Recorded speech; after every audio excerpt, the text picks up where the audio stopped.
Both inside and outside the sumo ring, Shimano Umi is an unflamboyant man whose presence just grows on you. There's nothing showy about his moves.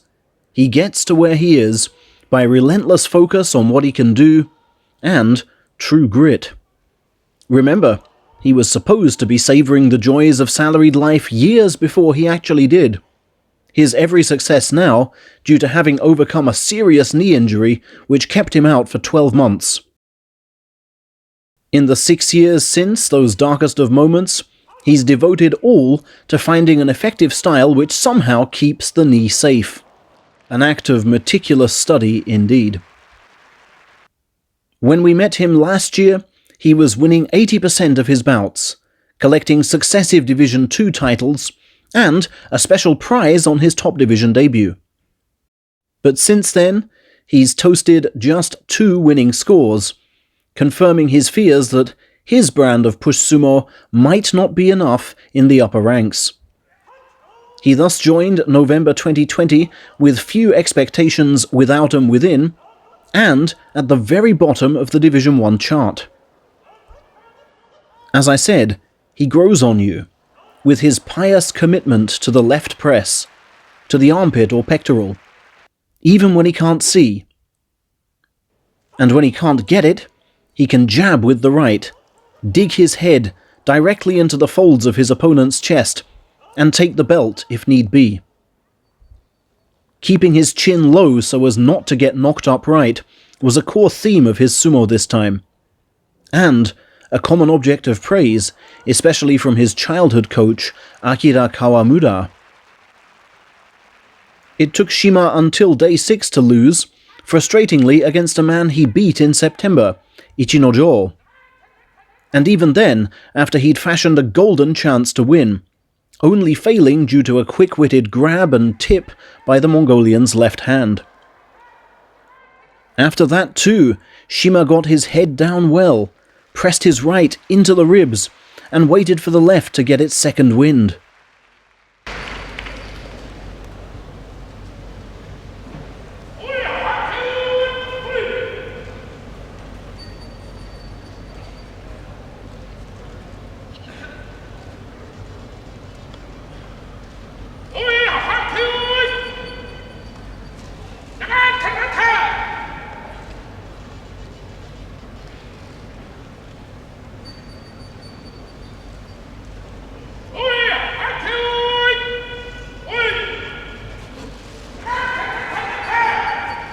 But in a somber sign of things to come, he isn't nearly as good when his belt is tightly held.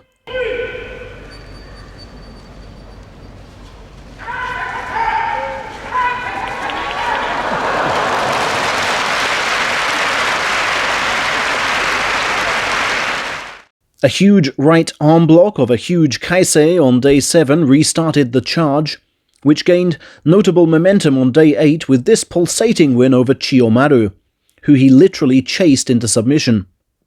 No wonder Coach Kawamura also praised his footwork. Once again, Shima grows on you, quietly going through the steps to impress. Are you counting?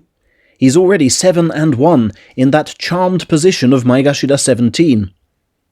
His footwork was needed again on day 9 as Yutakayama came with a throat-hold-based game plan to keep the left at bay. Shima's left knee held up superbly as he verified the old adage, "At the rope, does sumo become most interesting?" A faultless display on day 10 followed, the distance Chiyonokuni requires to thrust ruthlessly taken away. Another throat-hold assault was quashed on day 11 with an elbow pin and arm block, before Horshoryu's balance was upset with a lightning right-left combination. The withdrawn right depriving his foe of a prop, at the moment the left knocked him sideways. With that, Shima tied with his personal best top division score.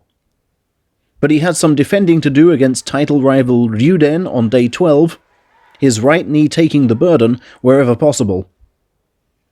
At all times, though, he made sure his chin stayed the lower, waiting for the moment when his left could bully its way onto the belt and the right could break Ryuden's hold.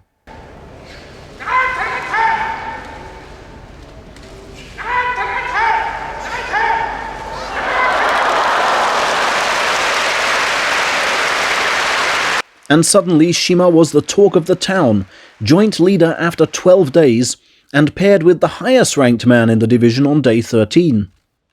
The folks back home in Mie Prefecture had arranged a masked public viewing for the final day, hoping to see their man cradle the trophy. There was the pressure to please them in these depressing times, of course, but in pure sumo terms, given his lowly rank, he had nothing to lose. The question was rather, could Taka Keisho keep his cool?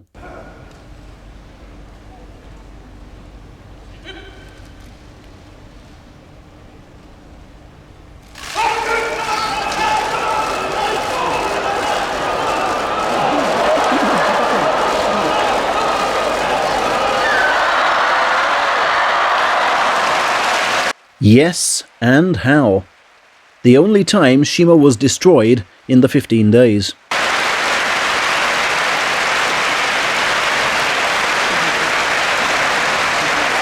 It was a closer affair against the man with whom he shared second place, Teruno Fuji, on day 14, but Shima lost to the only wrestler capable this time of batting away his iron forehead with powerlifter shoulders and biceps. Nevertheless, the Mie man's stupendous bid for the title saw him confirmed as Fighting Spirit Prize winner before his final match. Therein lay his only real November disappointment: failure to win on the day of the public viewing back home. Meisei's brain was just too quick. He simply couldn't follow the switch from belt hold break to neck pull and then arm pull.